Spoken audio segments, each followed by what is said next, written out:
Well, hello everyone. I'm Luann Ash, the chapter leader for the Norfolk chapter of Action for Canada in Norfolk County, Ontario. And tonight we have an interview with a very interesting person that I thought that you ought to hear from today. For those of you who have been walking with me on this journey to get rid of the win sex ed smutty materials in our schools and libraries. Well, this gal is somebody you want to hear from. And let me just introduce to you Anne Legace. Gagnier is a retired school teacher who left teaching early as a result of the rapidly authoritarian gender ideologies creeping into the system from government, unions, woke administrators, and radical transgender groups. She's a concerned educator, parent, and citizen about the direction that this gender movement is headed in grooming younger and younger children. Anne is an active member of the Hamilton chapter of Action for Canada and has given 3 talks on CRT and gender identity theory. Her personal experience in education and her active self education of the current racial and radical theories and bills being proposed are the basis of her talk today. So please help me in welcoming Anne. Glad to have you here. Hello. We're looking forward to your talk. So Okay. that sounds like you and I have quite a few things in common, including concern for these terrible things that have been coming down the pipeline. Um, I have watched this being talked about and warned about, well, since the 80s. And in the 90s, I was very concerned with my own children. People weren't yet even aware of this very damaging trend in culture, but I was. And I know you were too. So, is there anything you'd like to say before I give you the camera completely? Well, as a parent too, because my children are in their 20s, I could see that education had changed a lot. Just as a parent, I wasn't. I took some time off education, and I found that I had to be, amongst everything else, my children's advocate and defender of their childhood innocence. Yes. And I found it a constant uphill battle. And then when I went back to teaching, I realized why. Because there's a lot of different players that are pushing sexualizing children. They would call it informing children. Hmm. They would call it, defending children and making them more aware. But we would call it, concerned parents would be taking away the innocence of a child, taking away their childhood, those carefree days. And I think, you hear back in the Victorian age and that we figured out that we should let children be children, and that's so very, very important. But then all of a sudden now we're giving children adult issues, whether it be what's on the news, the world issues, whether we're talking sexuality, whether we're talking about gender issues. They're not their issues. They never were. They never should be.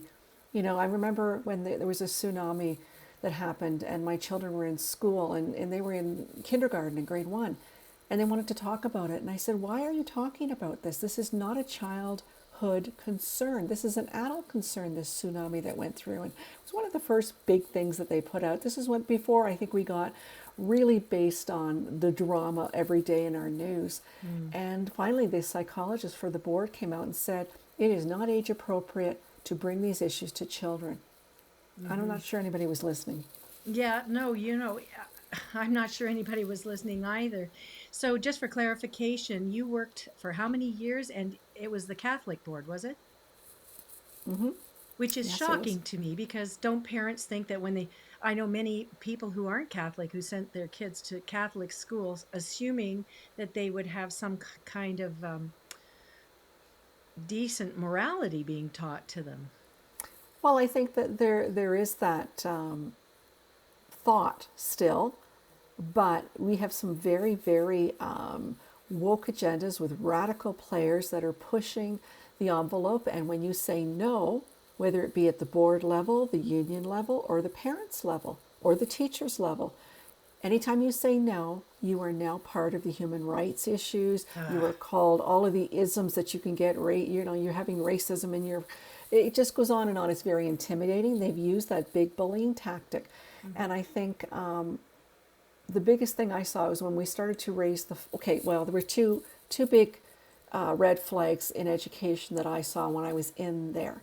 One was the idea that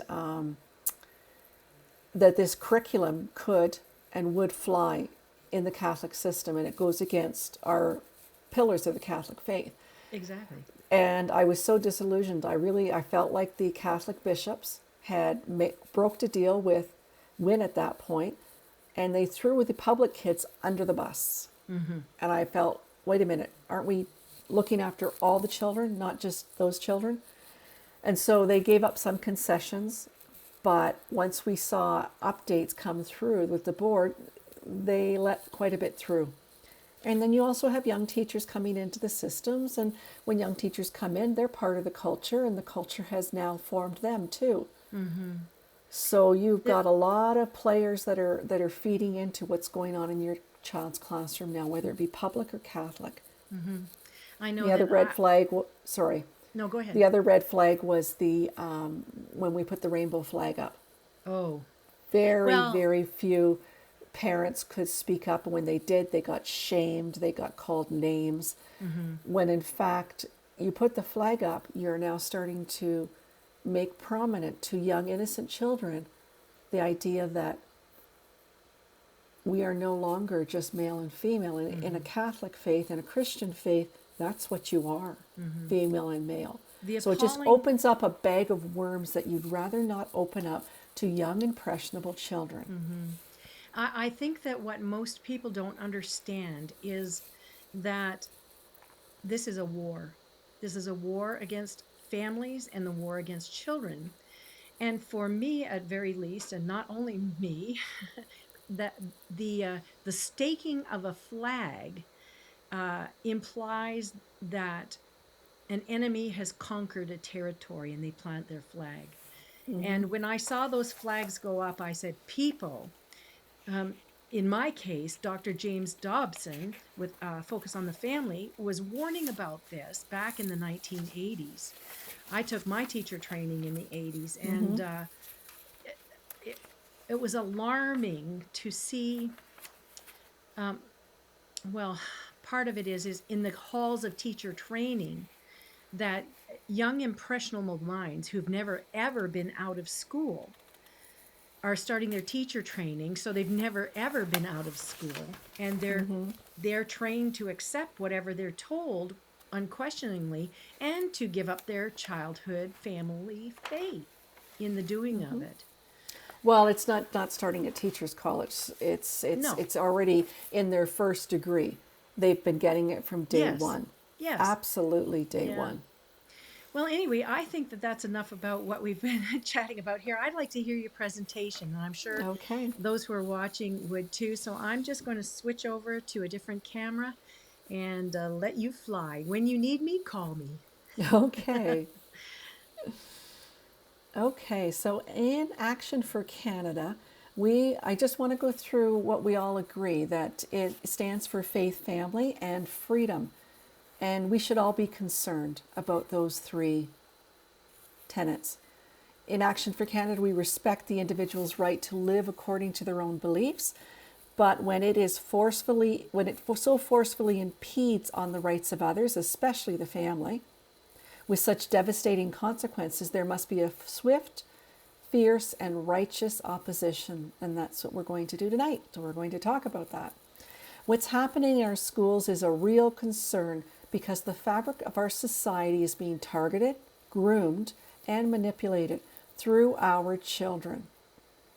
Parents are being purposely left out of those talking points, and our children are left to navigate some very difficult social and emotional issues without parent support. Now, I can't believe how fast this has spun out of control since I wrote this out. I did this talk about a month ago, and we're now seeing what we've seen in the States. It's just gone into rocket mode. Anyway, gender identity theory is going to be the talk for tonight.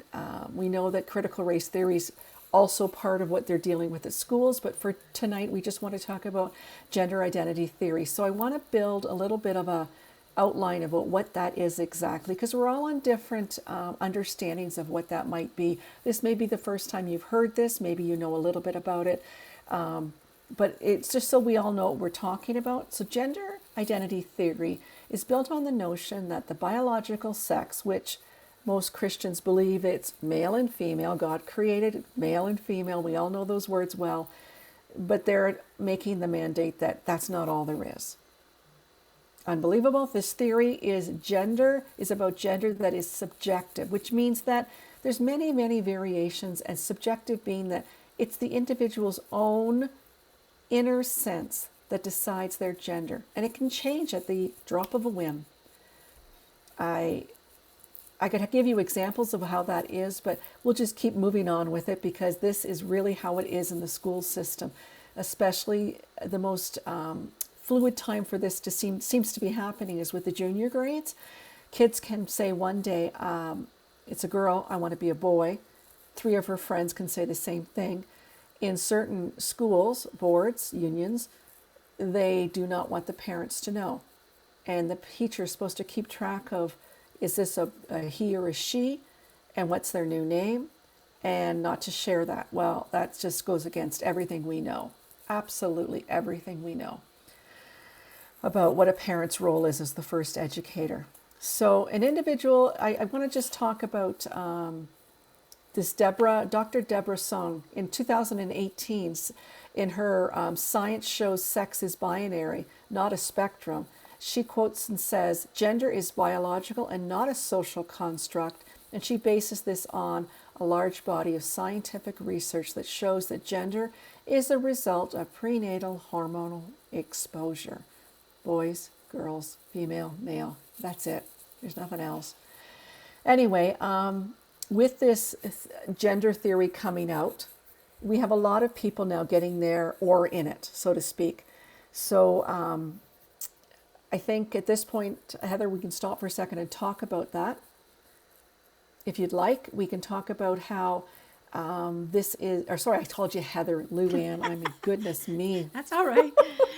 Just for That's our new leader. clarification, that was our connection was Heather over at Action for Canada in Hamilton. And she's brand new to the Hamilton chapter. She's doing a great job getting us set up, but a blank there, and I called you Heather. Sorry about that. That's all right. That's all right. I'm new to the Action for Canada thing too, so yeah. Anyway, we'll carry on. We will carry on, definitely. So I hope that's clear that what gender is all about, and it's all that idea that it's fluid, it's whatever the child thinks they are, which we know right away that children are very confused easily. And they're basing it on the idea that, and I can say this clearly because I've seen this with my own eyes, if I like playing with the boys, if I like wearing dark colors, if I like rough and tumble activity, but I don't really like being with the girls, well, maybe I'm a boy. Maybe that's really what I am. In the past, when I was young, that was called a tomboy. Yeah, and I was one. And I was one too. And guess what? Now I'm wearing pink, and it's okay. I could wear green, and it would be okay too. So I think we've so confused the issue. You know, you hear about this all the time, that these young woke parents, their child wants to play with a truck, and it's a girl. Oh, maybe you're a boy, really. Maybe that's what you think. And this is what they're going with. And this is what's so sad and so scary at the same time, is that they're letting children and what they normally would be going through decide their future. Mm-hmm. And it's to me, when I hear so all of sad this, and scary. When I hear all of this, I think, where's the adult in the room? The adult is missing. The adult themselves has been polluted with this talk and been confused and been bullied. There's many, many factors there. The adults are so busy, sometimes they don't even know what's going on. Mm-hmm. They're so busy trying to keep up with their house and their car and their jobs and you name it, all the different sports. Our society is so almost frantic that now the children are being taken advantage of. We know that through Sochi and through the United Nations, they put it right out there. They have no problem saying their whole idea is to sexualize children as young as they can. Yes. And Well, why if do that's they the do case, that? that because once again we know that once if you take the pillar of a family and you bring in friction and you try to separate them, it's a pillar of society. You've broken up the family, you've broken up the faith, and now your children, you're changing society through the children.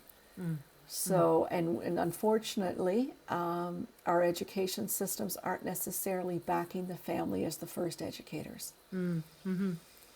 I Well, think a lot I of people know have been asleep I've at the wheel. noticed since I became a parent in the 80s, which was also when I took my teacher training, that government authorities in whatever house they reside, and particularly in the schools, are telling parents outright now that they belong to the state. The children belong to the state, not to the parents. Some of them are very blatant in saying that, and we know that that is absolutely and utterly not true. Utterly not true. Because, well, I have a nice, refreshing document from the Archbishop of Toronto Diocese, and he goes on, and that's his first mandate with this letter. I'll talk about it in a little while. Good. But I was so refreshed to see it that he Mhm. spoke out, and he spoke out very strongly, saying, "Parents are the first educators. We do not get in the way of parents That's right. and their children." And Mm. it was very, very strong, but it's not strong throughout each diocese, and it's not strong throughout each Catholic system. Mm. And it's not Now, strong at all in the public system. the public system is a nightmare at this point, I have to say, from what I've heard and talked to different educators. Anyway, let me go on and tell you Okay. what the scientists, I'm I'm going going to to go I'm through, going to go back to the screen here. sure, no problem. The scientists are expressing concerns now, and I get a lot of my information either from Parents as First Educators or the Gender Report, which will give you a lot of ideas of where the experts are. And these are people that are concerned about the direction that this gender identity theory is going. So, one of the biggest things that they're concerned with is this practice of giving children life altering hormones. They're called puberty blockers for those who claim to have this gender dysphoria. So Dr. Edward Lee, is a Canadian pediatrician, and he says that hormones ingested significantly boost the risk of breast, prostate, and other cancers. Not putting them in my kids. They shouldn't be in any kids. Dr. John Whitehall, an Australian pediatrician, and Carl Hegan from Oxford, a professor of evidence-based medicine, they both claim that the lack of solid long-term evidence makes medical treatment of trans children experimental. Experimental. This is what we're doing to our children, giving them experimental drugs because they think they might be a boy or a girl. Dr. Christopher Gilbert, a child and adolescent psychiatrist, thinks that offering unproven gender affirmation therapies may be possibly one of the greatest scandals in medical history. Let that sink in. After what we've dealt with the last 3 years, they're saying this is a medical catastrophe, one of the greatest ever. And I would have to agree. The way that we're having, I think one of the stats, if I can remember it correctly, is 400% increase in young girls wanting to be boys. Now we know that our young girls, preteen to teenage, are always very, very vulnerable. They've been vulnerable with media, social media. They've been vulnerable with dieting and that healthy image. They're just that's at a very vulnerable stage. And that's the highest group of transitioning or thinking that they should transition. If we leave them alone, most of them, 99% of those, will go back to what their born biological gender is, male or female. So for them, it would be the female. So one of the biggest experts that I found out there was this Dr. Ann Gillies. Now, she wrote a letter to Premier Ford. She is a trauma therapist, and this letter is incredible.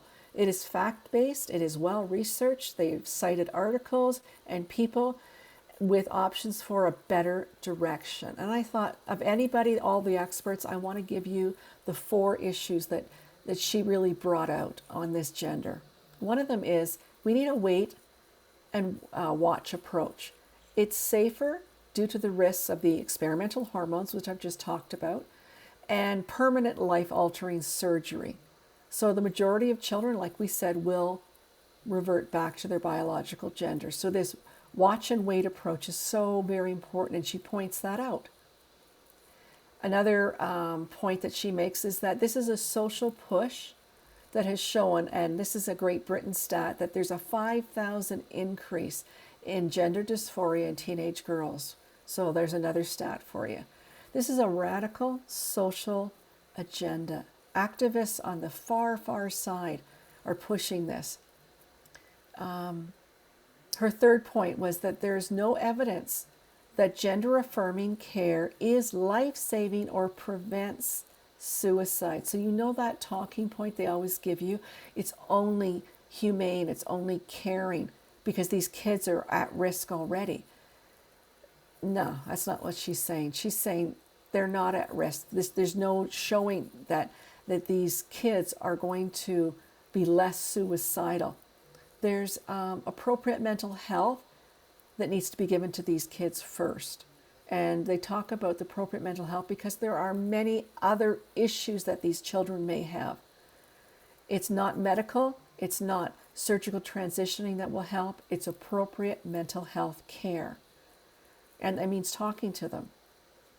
Suicidal tendencies with gender dysphoric individuals has a high prevalence for other issues like personality disorders, identity issues, autism spectrum disorders. And if you're a teacher, if you know kids, you know that the autism spectrum, those kids are so vulnerable to the impressions of others. They're socially so vulnerable. And it makes my heart bleed to hear that these kids are now part of this package, that they're part of this taken advantage of.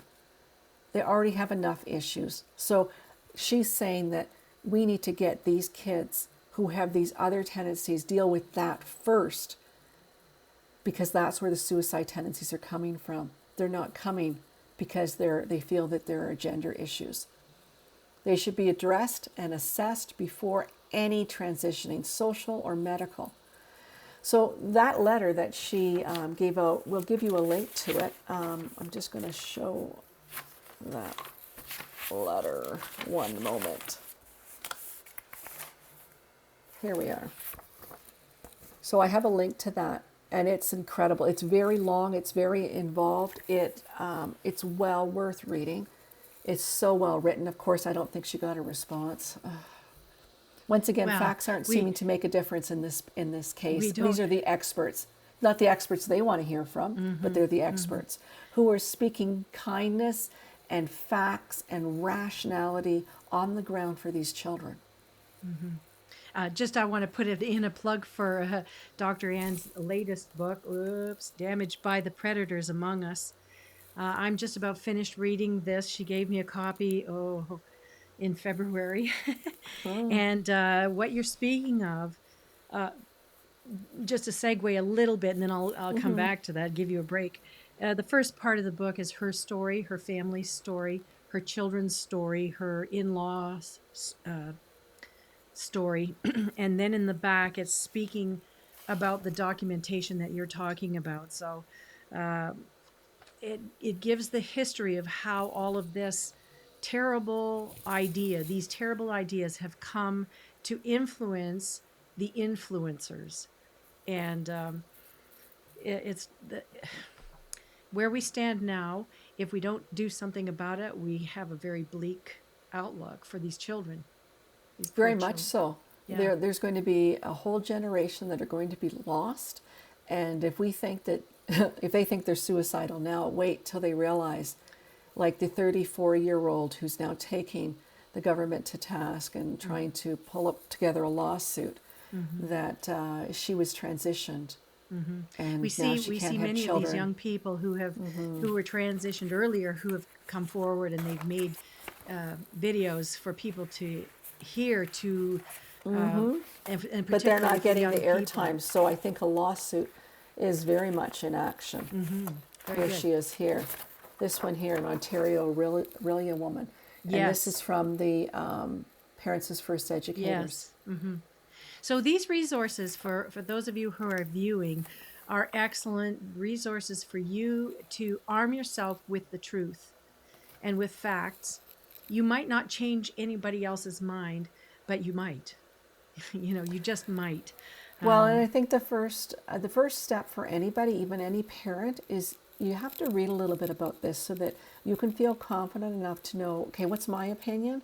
mhm, What do I think this whole theory is about? mhm. And then how concerned am I for my kids? Because that's where it starts, my grandchildren, Yes. all the kids around. I think once you've educated yourself, then it's time to decide, okay, what's really going on in our system? So I think that brings us to that Bill 42, which is that gender affirming health. Okay, so once again, we notice that we have the manipulative language Mm. of, oh, it's affirming. No, it's not affirming. What you're doing is they're now taking these ideas and say, oh, you're special. You're a hero for trying to be yourself. No, you're And, just confusing them. Boys and girls are boys and girls. They, and they're some of them are preying going to be on upon a the. spectrum of I'm a female, but I'm very masculine, which I will Mhm. grow into my own identity, and that will be fine. But I'm always going to be a female, even if you transition them. Their whole life, they're going to fight it. Every hormone in their body is going to fight it because you cannot change their chemistry. Yes, and That I'm just thinking, from what we have had brought to our eyes and our attention through Action for Canada recently, and I'm going to put links for all of those things, all of those resources that people will have a wealth of things that they could just dive right in and discover truth. But I really believe it's predatory behavior that's going a preying upon these children. Now, you nor I, nor anyone else that we know well, would ever think to do such a thing. But we have to understand that there are people in the world who harm people for the sake of harming people. Yep. And and I'm letting you get back to your talk.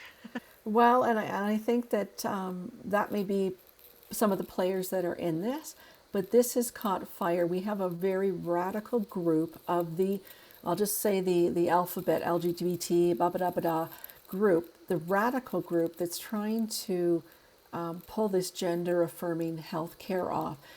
And they're bullying people. You're hateful. You're closed-minded. You name it. They put it out there. So this bill actually, before that election that we just recently have, it was another bill, and it almost got through. Even the PMs who or the MPs who would not even generally have voted for it. Some of them aren't even reading the bills. This is the part that I just want to go, what? Like, what's your one job? Your one job is to read. Read what you're supposed to pass and be the voice for the people you're supposed to serve. Something's gone wrong in the system. Anyway, we are now in this Bill 42 for the Ontario is full steam ahead. It used to be Bill 17. It got two readings and was referred to the Standing Committee on the Social Policy before it died. Now we're back in with this bill, and it's in through the first reading. You can go on the website anywhere and look it up. The first thing you notice when you go in is that you're going to see something to this extent on the front page, and it says it's in the first reading that was carried. I believe they're in the second reading now. I went and looked, but they haven't updated it. And you can actually print off the actual bill and what it's all about. So you might want to do that. Government of Canada website. The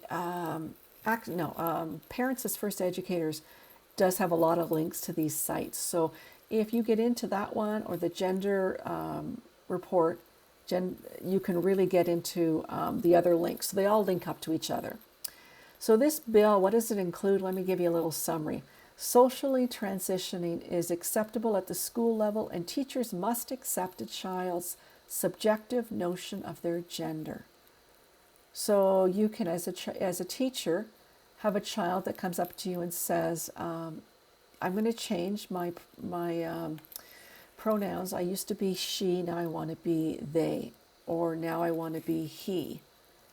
And you as a teacher have to do that. And depending on the board that you're with, the school that you're with, or the support that you have in that school, you may not be able to share that with the parents. Unbelievable. So once again, once you get into the socially transitioning, which means that you accept what they want to be called, you accept what they want to do and who they want to be with, in the sense of play with the boys, sports teams, that etc.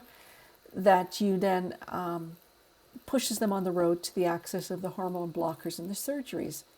They say, "Oh no, it's not," but we know the slippery slope. Yes, it is. That's where they're going next. And that's what the bill actually states.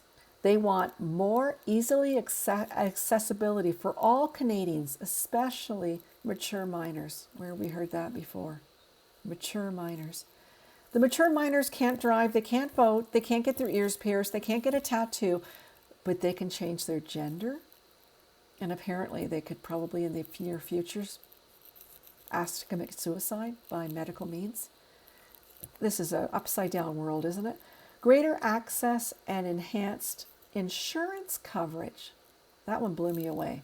That's what the bill has, that they should get this insurance coverage. Talk about the follow the money.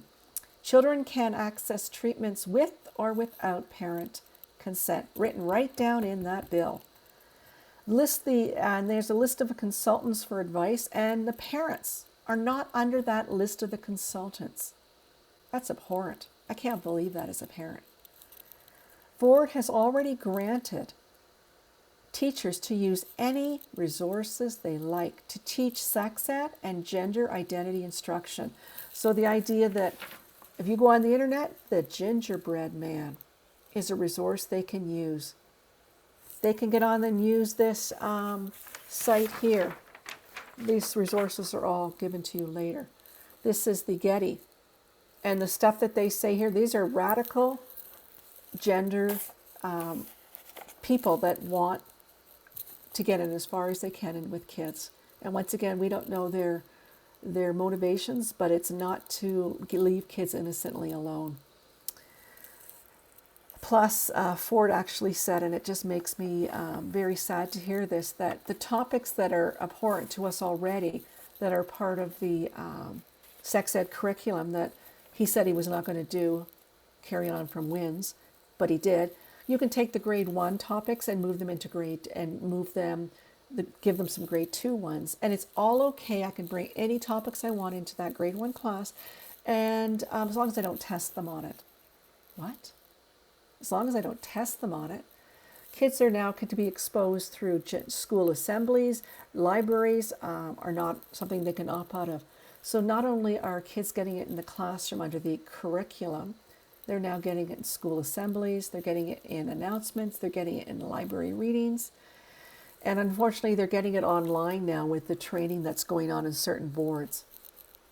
So with that in mind, how radical this is and how invasive it is into our children's lives, we have a call to action, which is part of what Action for Canada is about.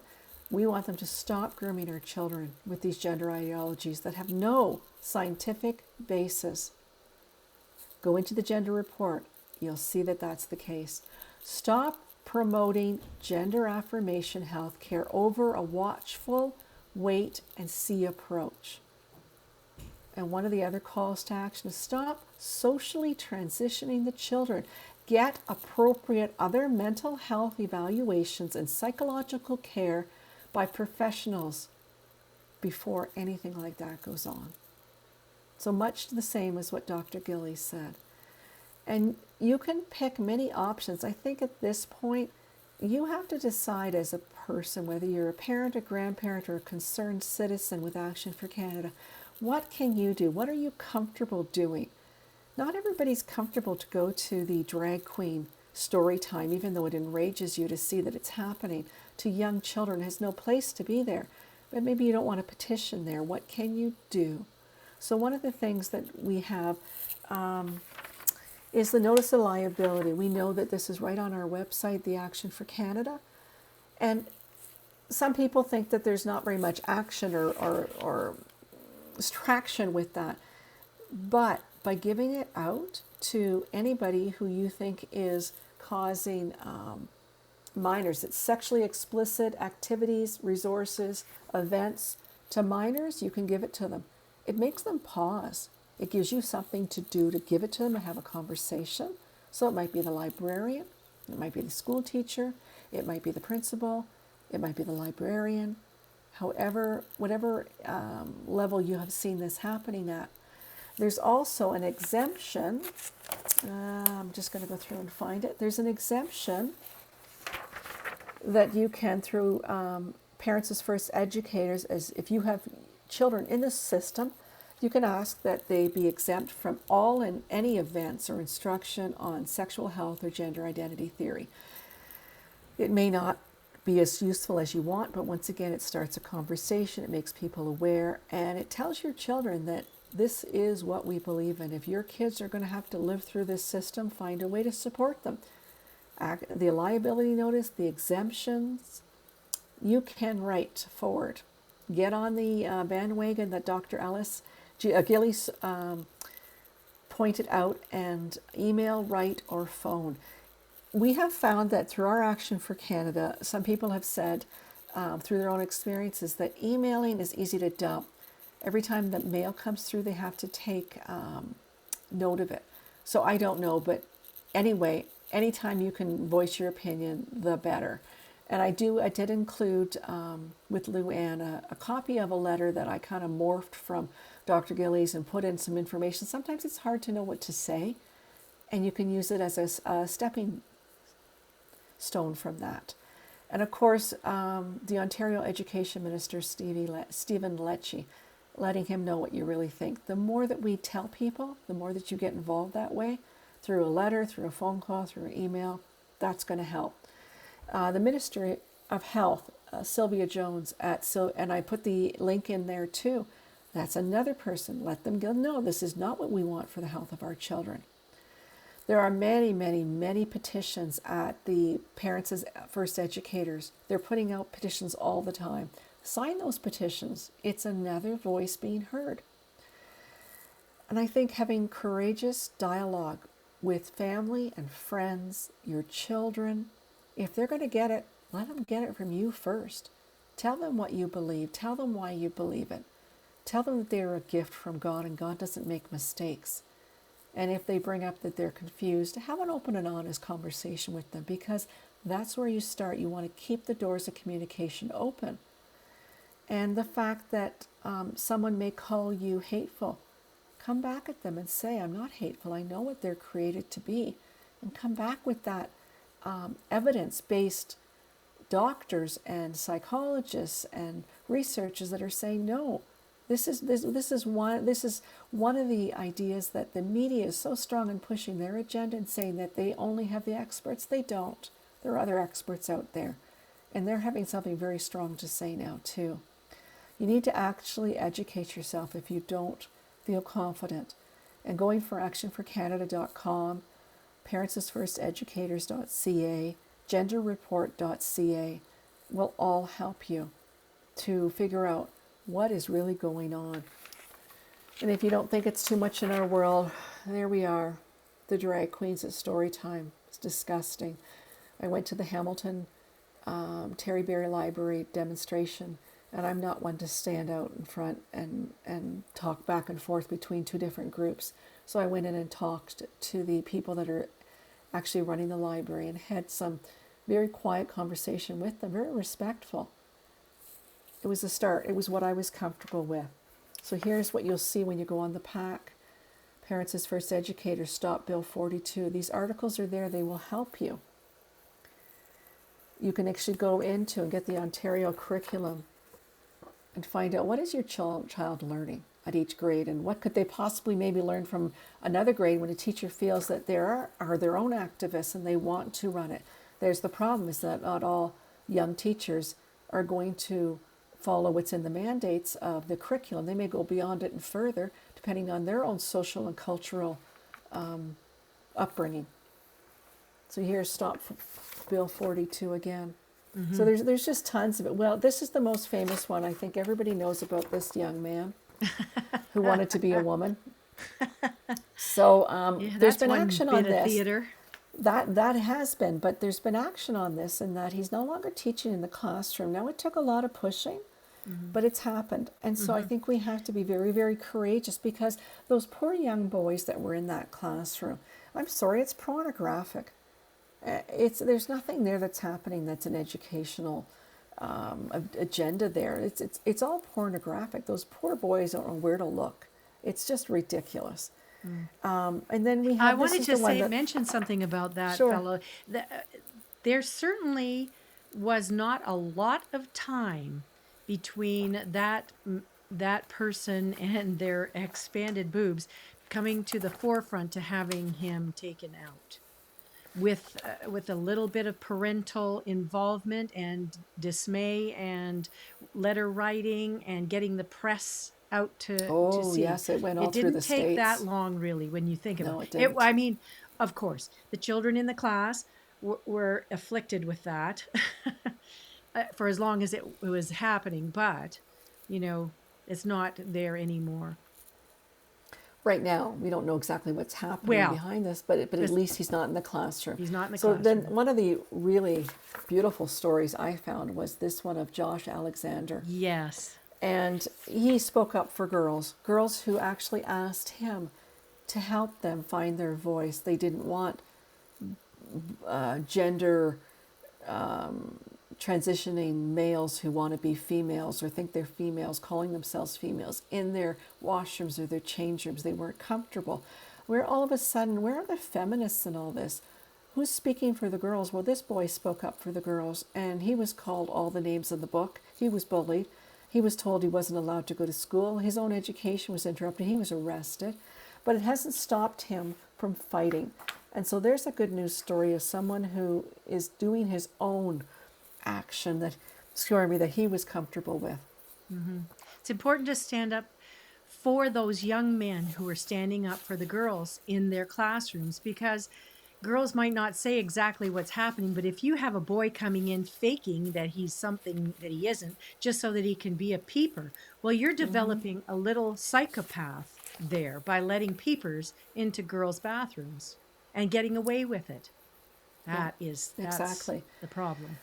So one of the other resources I want to show you, this is from Action for Canada, is Did You Know? And this is a great one that shows you the books that are, I keep going opposite here, the books that are out there that are just, they're hideous. The fact that we would share this with children, it's unbelievable. Once again, destroying their innocence. So that's a negative. I want to end off with a positive, because not everybody is in our controlling hierarchy of authority believes that this is going the right way. So I found these pastoral guidelines for educators concerning students experiencing gender incongruence. So this is from the Archdiocese of Toronto. And this, I did give you a link to that one too. But I'm going to just give you a couple that he says in this these are for Catholic educators, that in responding to them in a very caring way, that you meet the students where they're at. Well, of course we would. Any parent would meet a child where they're at and talk to them, because you don't want to slam the door. You want to talk to them where they're at. But the first thing they talk about is that the parents should always be involved. Parents are the first educators. In black and white, it says it here. That you are to come with humility and caution to these children. You're not going to push their concerns aside, but to enter into it with the parents. One of the things that they make very, very clear is that we are born male and female, and that is it. So the fact that someone wants to change genders doesn't change the fact that that is our faith system. And I thought, how much more clear can they be? It was excellent. Now, they go through a lot of words before they get there, but that is in God's image, and that anything else is a contradiction to that. And they talk a lot about the mental health, like I referred to, that children that are having these concerns, there are other issues at risk here too, and that we need to deal with that. So it sounds like they've read a lot of what the experts are telling us, not what the experts on the media and the experts on the social agenda of this, but the actual experts in the medical field, in the psychology field, and that the schools are not going to get involved in creating confusion. And so, what they're not going to do is they're not going to let boys that think they're girls play on the girls' sports team, go into the girls' washroom. They're not going to allow any of that. So right there, they've cut it off and said, nope, that's not happening. They've recommended that if there's an issue, then that they have their own single-use washroom, that would be for anybody to deal with that issue. And I thought these were very, very good, that they would not be using a preferred pronoun. They would be using, if you are born a biological male, you are he. If you're born a biological female, you are she. So these are pretty hard truths against all of what the society and the culture are telling us now. But this is right out in a report. Washrooms, clubs. There will be no clubs that deal with gender. So you can't have your own little exclusive club on this. That just creates confusion. So they're very much trying to be very, very clear. And that you're deeply imprinted by God's image. And so anything that creates confusion about it is in the face of our Catholic values. How do they fly a flag? I don't know. I don't know how. I think they're being bullied themselves. They're caving in. But this is the Toronto of the wokeness. This is what they put out, the Archdiocese of Toronto. So you got the resource for that. But I thought that's a very good news message that I liked, because it left parents in charge. It tried to be a guiding force to kids. It kept the door open to conversation and looked at the wider issues that these kids can have sometimes, especially if they're on the spectrum, if they have personality disorders, if they have other issues that we've already cited. So important to support them in growing in grace and in knowledge, and protecting them from harm that comes to them when they're confused. Okay, so I have very strong feelings about this. I think that people who confuse children abuse children, and that's got me into trouble before. well, But I think I don't, like, since when did we never need to, like, for example, the story time in all history of the library, story times has been to tell a story. It's not about being either, a gender or anything like that. It was never even about, what color your skin is. It's about friendship. It's about telling a story. It's about themes. It's about children at their developmental level. All of a sudden now, we need to have drag queens telling stories? I don't think so. yeah, I did an action. We did an action here in Norfolk, and I walked a crosswalk for more than an hour with a sign that says, "What do drag queens want with our kids?" Drag queens have been around forever. What do they want with our kids now? What do they want? Why? Well, I think the whole issue has been, especially with the trans has been the most activist group that's been pushing the agenda. But it's such a small point of society, they want to increase it. That's that acceptance. But they're Well, doing it on clearly, our some children. psychologists are calling this a social contagion because it's rapidly increasing with girls, just like anorexia, bulimia, and Yes. cutting. Well, the cutting, and then that when social media first came out, it was toxic to young girls. It still is toxic, and I think we're at the end point, and it's so very important with Action for Canada that silence is not your option anymore. No, Not when the well-being of our children is at no. stake. You need to find out in your own heart, what can you do? We all need to do something, but what can you do? Pick something that fits you and be called to action. If any of this resonated with you as inappropriate, wrong, disgusting, that we do this to our children, leave them alone. And one thing I wanted to say to the parents and grandparents and aunties and uncles and concerned citizens out there, that we as Action for Canada are here to support you. We have the national, not only Action for Canada, but Parents as First Educators, and Focus on the Family as well. They have, Yes. for years and years and years, have been providing resources to help families, parents, um, raise their children when all of this is going on around them, to be strong and independent thinkers and not be taken captive by some predator.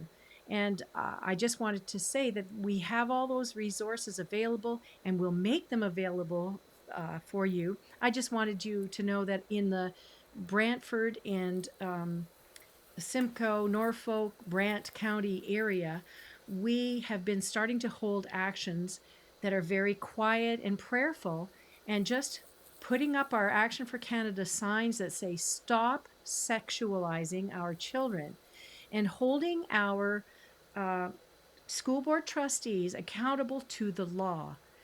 It is in the criminal code that you are not allowed to sexualize children or to use them in these kinds of ways. And already in Norfolk County, in the Grand Erie District School Board, and in the Catholic, the Haldeman Norfolk, how did this go? Anyway, it's a big long thing. In the Catholic Board, we've served notice those of liability to those school board trustees so that they cannot ever say that they were not warned. It also tells them that we're going to hold them accountable to make sure these kind of materials do not come into our schools, or if they are in our schools, that they are removed promptly. Now, interesting question, Luann. Since we've all had to go online, the school board meetings used to be in person, and that, I'm sorry, it's a much better avenue for you as a parent to look them in the eye. Now with Yes. these Zoom meetings, it's very, very hard to get the action and But the yes, commitment. So I don't know whether your boards in have no, in gone both in boards, person. we have been in person in both boards. Uh, they're both very different type. They run their both of their organizations run very differently. And when we attended at the Catholic School Board, um, they hold their in-camera meeting afterwards, and it seemed a bit like, well, for people who don't understand how board meetings run and how the Roberts Rules of Orders operate, to get to be heard or to speak at board meetings is another trick, which we are going to learn how to do together, because you have to get on their agenda with a program, with a presentation, and it has to go on their agenda and be approved and all of that. So there is a process. There's always a process. But attending them, I find that just attending them uh, lets them know that you mean business about your kids. And I must, Exactly. And I think parents, if you truly don't want to lose track of your kids and later on, pay me now or pay me later. Have you ever heard that one? You need to mm, pay me now with your children when they're in those young impressionable stages, so that later mhm, on as they become young adults, they're not all twisted and turned inside mentally and socially. mhm, You want them to understand what it is to be a healthy person inside and out, and you should be defending their innocence. mhm. The other thing that I wanted to say, that Action for Canada is developing networks with the homeschooling networks that have been. I schooled our children in the 90s, and there, in Ontario in particular, there's a very strong and active homeschool network. And I pulled my children out of school in the 90s because you can't possibly do worse. What I saw in my particular instance was that the children were away at school for however many hours they were. And when they came home, I still had to teach them how to read and write and do math. And I thought, why? What are you doing there? That you're coming home and I have to teach you at home. You might as well stay at home. And uh, the public schools are so okay. Forgive me if anybody out there is a public school teacher. There are public school teachers I know. I know of quite a few of them who are enduring in such terrible circumstances, and they're doing the very best that they can for our kids. Uh, but overall, the system is rotten to the core, I think. And if I were you, I would pull my kids out. You cannot possibly do worse. at educating your own children than happens to than to risk them being have something go in their eyes or in their ears or something like that that harms them for the rest of their lives. I agree. And see, I'm an educator. My kids went through the system. If my kids were young right now, they would be homeschooled. I would not put them through it right now. There are too many factors. I think you have to really be aware that if you don't think it's happening, how well do you know the teacher who's teaching your child? How Mm. do you really know what their social agenda is? You'd be Mm-hmm. surprised. I was surprised in conversations with staff members. I was surprised with young teachers. I mean, I'm not a young teacher, I'm just near retirement. And they've been affected by society. And they honestly, even if their heart is all in the right intentions, have been told, have been educated themselves through the system that there are many genders and that it's hateful not to accept somebody. They've been brainwashed themselves, these young teachers. Mm-hmm. And so you're working against not only the culture, but the system, and now the teachers and the board and the unions are flying the flags just as high. So And it's let's just just a say, lose-lose. yeah, let's just say too, you have a window of opportunity with your children, a very short window of opportunity to inculcate in them a good, healthy, upright lifestyle and headspace. And if you give that over to, for example, the people who are masquerading as teachers by day and masquerading as drag queens by night, I'm I'll just leave that there. Leave that hanging. Anything else you'd like to share with us? I'm going to put all the links to documents and to helpful resources. Action for Canada itself has a lot of resources on its website. Sometimes you might not find it easy to get around. Parents as First Educators has a lot of resources on their website. We want you to avail yourself of them and really think clearly and seriously about the future of your children. We're talking about your grandchildren as well, right? The ones that, even if you have small children, you got to think forward to the grandchildren that you are going to have one day. Mm-hmm. Yes. Anything else you'd like to add, my friend? Nope, I just think silence is not an option. So find what you need to do yourself, whether it be to educate yourself, go on Action for Canada, go on Parents as First Educators. Find out what you believe in and Mm-hmm. what you know is happening, and then figure out what's your first step to help, whether it be conversation with your own children. Get started because this is our future. Yes, it is. It is indeed. Thank you so much for coming and spending this You're hour with welcome. me, Anne. I've really appreciated it. And I know that a lot of our parents and our group members are going to appreciate seeing this in the future. And God bless you and God bless your service. Thank you so much for all that you have done in the school system that you were in. Thank you for rising up and taking your stand with Action for Canada and being You're such a welcome. faithful witness and educator for us parents as well. Well, Thank I you. think that's my driving force is my faith. My faith tells me what is truth. Mm-hmm. And that's what made me leave, and that's what's keeping me going is talking to others about what is true and what is honest. And our children are our greatest gifts from God. And I think we have to be able to look God in the face in the end and say, did we do the best that we could for the gifts that He's given us? Amen I to want to be able that. to say yes. So Amen to that. Well, thanks again. And you're welcome. I'm hoping to have you back. Oh, yes, we are going to be talking about critical race theory in another broadcast. So Yes. everybody stay tuned to that. We'll have lots of Part two. handouts. We'll have lots of handouts for that. Anyway, good night, Anne. Thank you for coming. Okay. You're welcome. Good night. Good night. Well, folks, that was a very interesting interview. And as I said, I will put all the resources that you need in the links in wherever you find this video. I'm going to upload it to YouTube and to our Facebook groups.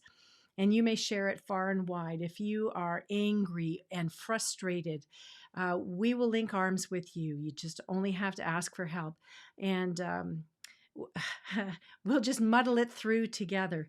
And you know that these granny type figures are on your team, young mothers and young fathers, to help you protect and raise your children in the way that you see fit.